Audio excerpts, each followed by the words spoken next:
Okay.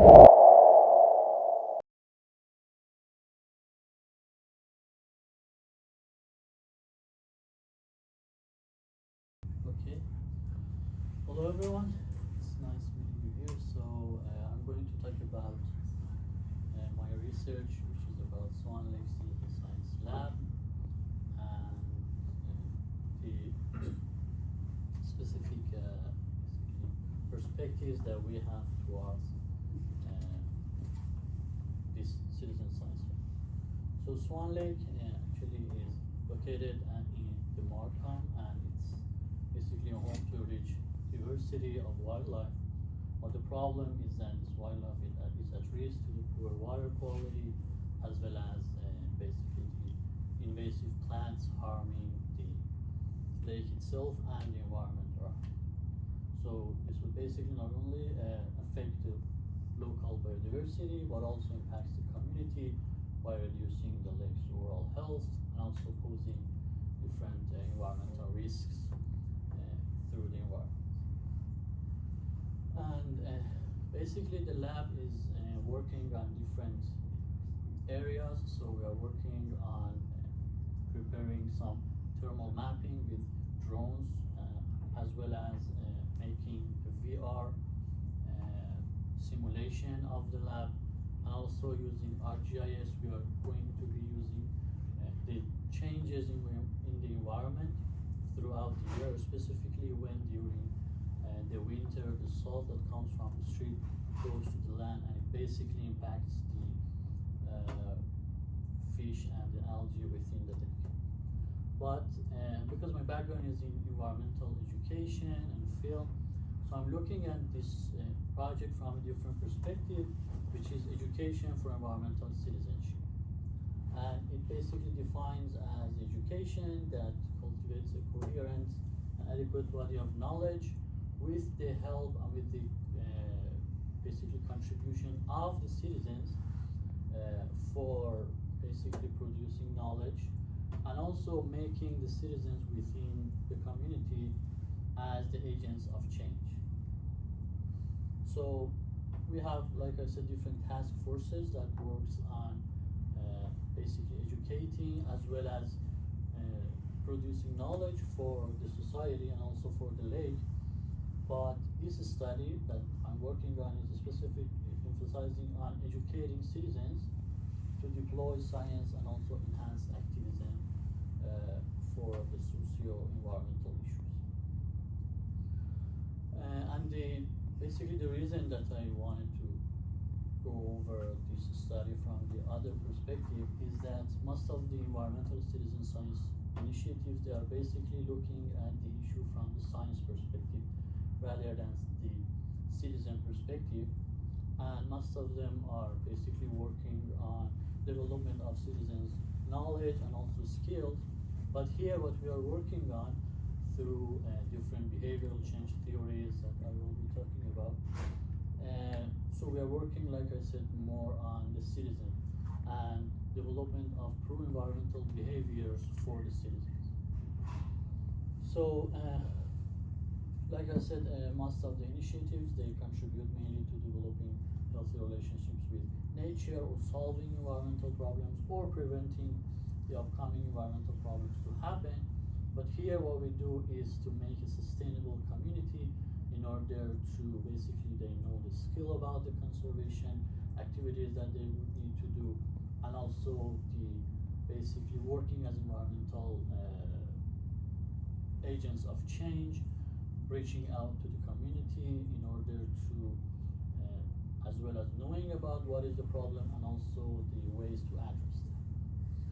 So basically the results of this study would be an attempt to fill the gap in environmental citizen science initiatives for achieving environmental citizenship outcomes. The main objective here is to design methods to produce as well as enhancing attitudinal and also action-related learning outcomes for citizens.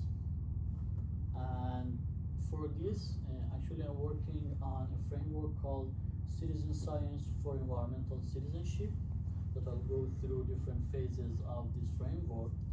but also with the perspective of using digital media and basically different forms of digital media for educating the citizens. And the framework is basically a holistic approach that contributes to citizens' integral and deep environmental awareness during the citizen science initiative that we are working on. It would also contribute to the holistic accomplishment of the environmental citizenship outcomes, as well as basically studying how it can develop pro-environmental behaviors for the society and the participants. So like I said, it has 3 different phases that basically shapes the procedure of activities and also the studies that we do.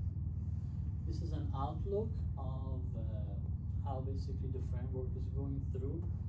So I'm going to go over each of the phases.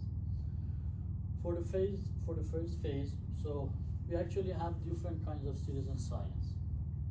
That the one that we are working on is called co-creation, which basically involves the participants from the very early stage, which is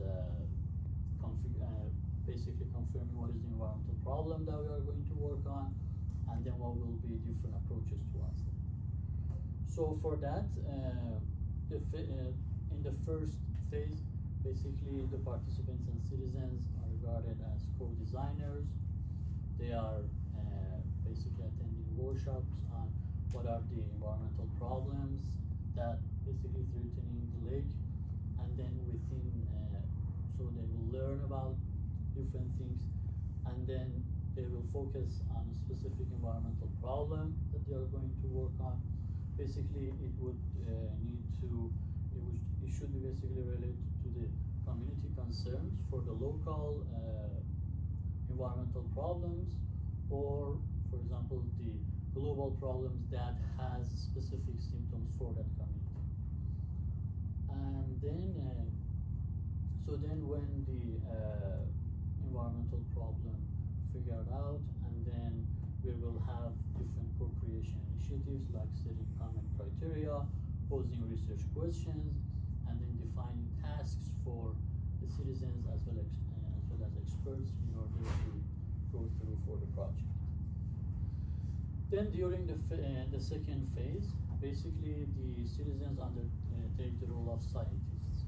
So here, with the help of experts as well as the researchers, so the citizens actively engage in the process of social construction of knowledge.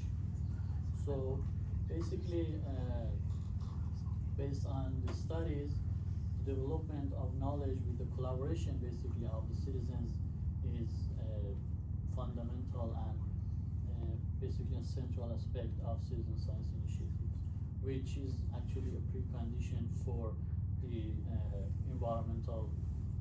pro-environmental behavior that is basically the goal of this study.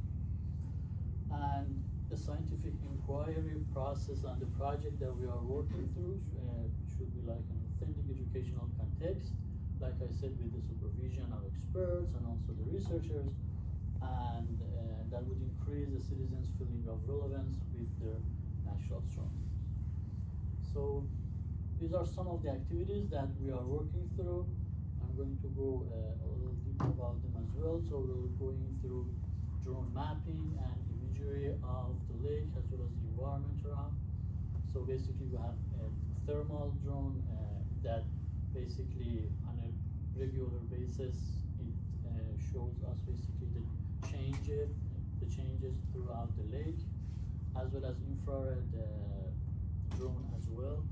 Again, for example, you can see with the different colors in the leaves and also the surface of the lake, the amount of algae or any kind of pollutions that exist throughout the lake, as well as so we are, like I said, making a VR application that basically you can immerse yourself throughout the lake and then see what are different species, what are different plants that are there, and then basically you would learn about them and then see how basically you can preserve, or what are different ways in order to conserve them. Water sampling collection basically one of the other, and also collecting photos of lakes biodiversity as well. So the second phase is basically works on collaboration and data collection and also social learning activities.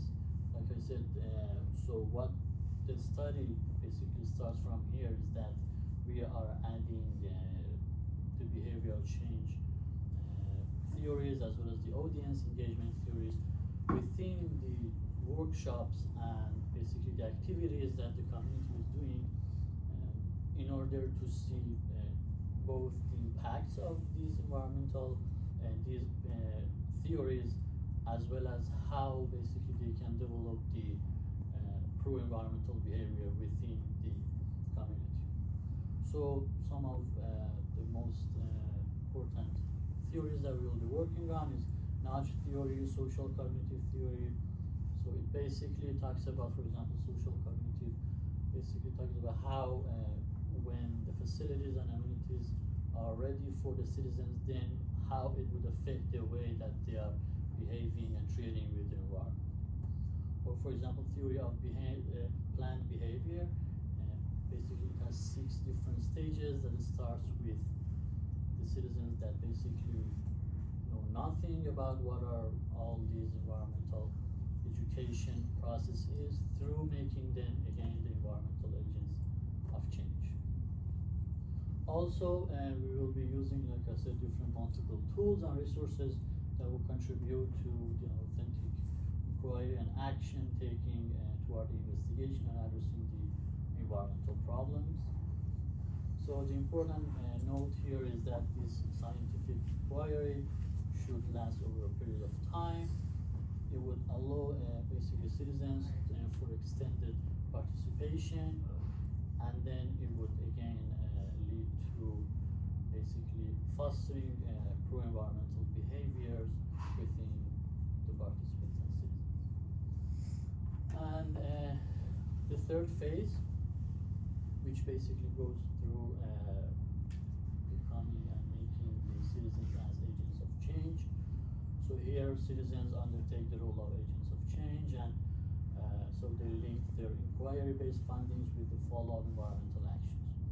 So now they already know about what is the environmental problem, what are different basically solutions that they can address that based on the science that they've already worked on, and now they are going to basically go to the community and also making networks in order to disseminate this knowledge.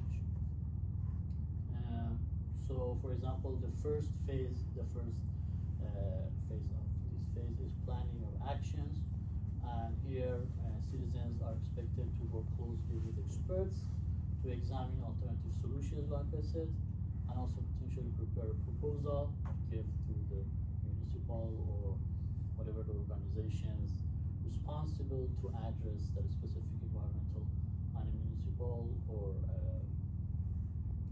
maybe provincial level.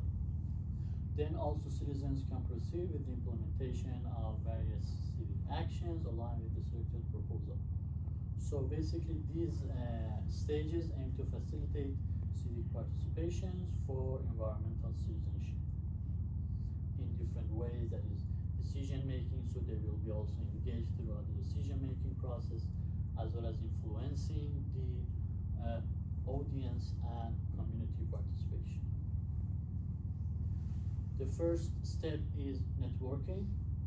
Like I said, so citizens are asked to develop basically different local, national, provincial, global networks to basically disseminate the knowledge and how it can also affect different communities and different environmental problems throughout area. In these networks, again, participants they need to disseminate their findings and operate the discussion about the proposed solution. And so here again, the advancement of this digital media that we use basically makes sense, because you can have, for example, your applications that you can show to people, and then they will go through the process and basically can very simply get familiar with what is the problem and what are the activities basically in order to address that problem. as well as, for example, a simulation that basically shows the changes throughout a period of time and whatever happens with the lake, and specifically here with the lake or whatever the environmental problem is. And also we are working on an AI application. Sorry, we don't have that much picture and visuals here because I would love to have more visuals, but we just started the project, so hopefully soon we'll be having more visual documentation basically.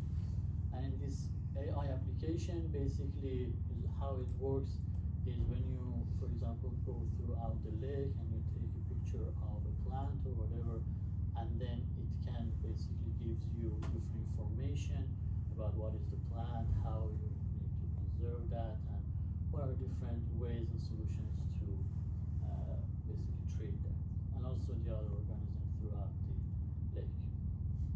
So these citizen science participants are empowered to act as global citizens, thus enacting the motto of act locally and also think globally. And the next stage, like I said, is the stage of sustained environmental and social change.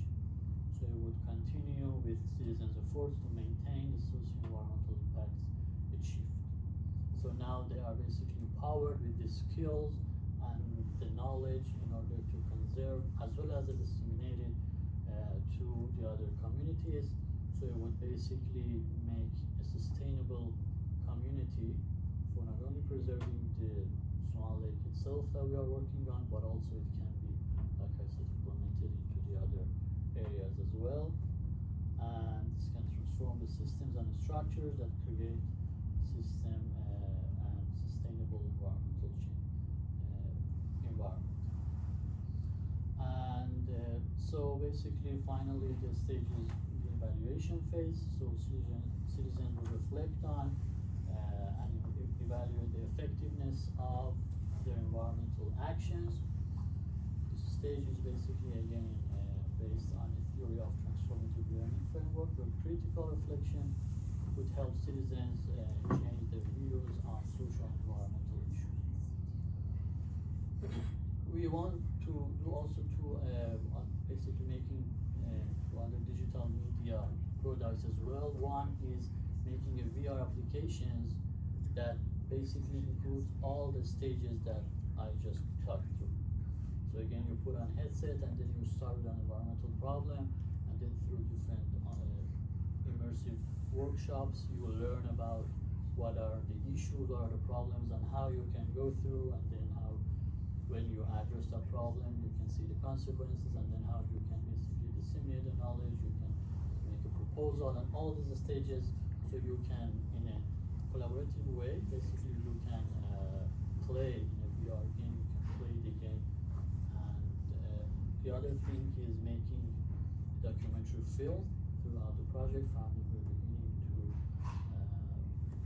to the end, in order to basically visually documenting the project, as well as so in an eco-cinematic way. Again, the audience would be engaged with how the process went through. Thank you very much. So this is what is my presentation about, and like I said, we're working on the initial stages on that. In fact, we have another meeting right in this afternoon with the community to start the project and how it's going through. And also, if you're interested to collaborate with this project in terms of different, maybe if it's related to the background or to projects that you are working on, you can also reach to Fashad, and then we can work on that one. Thank you very much. All right, any question? Feel free to ask. So during the stage of the evaluation, what would be some kind of examples of criteria, like measurable or quantitative criteria, so that we can evaluate how effective the actions were? So basically what we are going to do is making structured survey questions, and then we give them to the participants before starting all the projects. And then after the whole process went through, then sort of the same instruction, not exactly the same, with a little different, then again we will give them to the citizens, and then based on the changes to the questions, that's one of the things that basically we can go through the surveys and also the evaluation. The other one is you can basically see, for example, the simple citizens that they just started to work on, and then based on the project that they are doing and the project, for example, that they can take, and they basically, because we give them tasks throughout, so then when they are able to do their tasks, it means that they have learned something throughout the project. So these are two different ways for evaluation. Yes? Do you have participants already? Yes, and we are also recruiting for more participants, because it's going to be like an ongoing project, at least for a year. Because if this is focused on Swan Lake, how are you giving them tips to make a global, or encouragement to be a global network? Like how are you Working with the expecting participants. them to go from Swan Lake and then extend into a global network? So what we are working is a group called Friends of Swan Lake. So they are like a community within that area. So they are also participating in the project, as well as because they are also part of the Markham municipal organizations as well. So through that connection, then we can basically disseminate that knowledge, at least to the municipal level, and then like, it can be like, at least it has the potential to go over that, yes, for a larger scale as well. No question? Yes. I have a quick question. Regarding the AI application, so what kind of outcome do you expect? Because you mentioned that you're going to take a picture from the lake on a plan, and then what kind of outcome would be expected from the pictures? What kind of evaluation based on the image processing method, I guess? And because I know that it's kind of relevant to the structural health monitoring, that people are using drone to figure out the infections in the bridge or other infrastructures. So regarding the lakes, what kind of evaluation would be there, and what kind of outcome you're expecting to have? So basically the way this AI works, actually works in two ways. One is we and also the participants, like when you taking pictures as well as with using drones, so you also upload those pictures and whatever the data is onto the data set, and then like Sharuka is one of our colleagues working on that. Then they basically categorize those data, and then based on the questions or whatever, for example, the questions that you ask from that AI, it's basically like a chat GPT, but specifically about the Swan Lake. So it's also like it's text categorized in a way that, for example, when you ask a question about a specific, and then it says a specific text, it answers, and it brings all the answers that we actually uploaded through like the drone imaging and the other ways to data. It also in a way it also gets connected to the AI and internet, and also it gathers information. So basically it gets the information from two different sources. One is the sources that we as the community give to the data set, as well as the online information available. So the answer and the data that it gives you is a combination of both of these data sets. Thank you. Yes? I have a question regarding like drone usage policy in Canada, because I don't know if it's free to use. For example, some lakes might be private property and stuff like that. So would you encounter something Yes, like in that? order to use drones, so at first you will need to have a basic or advanced certificate in order, like as a drone pilot, to use the drone, as well as, yes, you need to have the basically permission from the property that, at least for the Swan Lake, we have that permission in order to use it. We are actually using that like in a regular basis. So I didn't put that, but we have some, like these are some of the activities that we did, but we do have some thermal imaging from the lake as well. But yes, so basically you just to answer the question, first you would need to have the certificate, which in our group we have that certificate, as well as the permission from the property that again we have. All right. Thank you everyone for joining us for this event, and thanks Dr. Gora and Peyman for the appealing presentation. And if you don't mind, we can take a picture first and help yourself with some pizzas. Thanks. Thank you very much.